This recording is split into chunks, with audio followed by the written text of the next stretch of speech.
Pemerintah pusat telah menurunkan level PPKM Provinsi Bali yang sebelumnya level 4 turun menjadi level 3. Namun pemerintah juga memberikan catatan pada Provinsi Bali untuk mengatur kegiatan adat keagamaan untuk mencegah penularan COVID-19.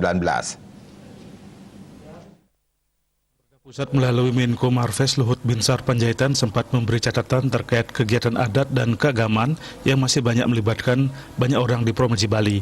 Ia mengingatkan agar pejabat terkait di Provinsi Bali memperketat dan mengatur kegiatan keagamaan yang ditenggarai meningkatkan penyebaran COVID-19.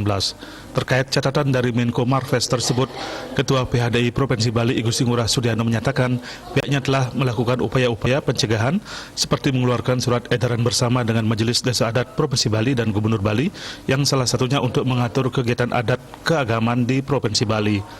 Melalui surat edaran tersebut sudah ditegaskan bahwa yang terlibat dalam kegiatan adat keagamaan hanya dibatasi 10 orang dan harus mengikuti tes swab. Kedepan pihaknya akan terus mensosialisasikan surat edaran ini agar masyarakat makin mentaati protokol kesehatan dalam setiap kegiatan demi mencegah penyebaran COVID-19 di Provinsi Bali. Dengan demikian, diharapkan level PPKM di Provinsi Bali bisa diturunkan dan pada akhirnya perekonomian Bali bisa kembali pulih. Oleh karena itu, kami tetap berharap kepada masyarakat, mari dalam masa PPKM ini karena ada varian-varian yang begitu cepat dari COVID-19 ini, bagaimana pertama mentaati protokol kesehatan dengan betul-betul. Yang pertama, yang kedua, pelaksanaan upacara yang dibatasi 10 orang, yang penting-penting saja, upacara yang ngalit dulu.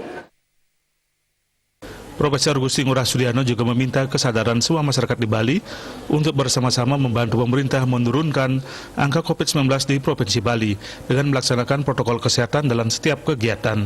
Partisipasi masyarakat dalam pencegahan COVID-19 sangat penting yang tujuannya demi kebaikan bersama dan memulihkan perekonomian Provinsi Bali.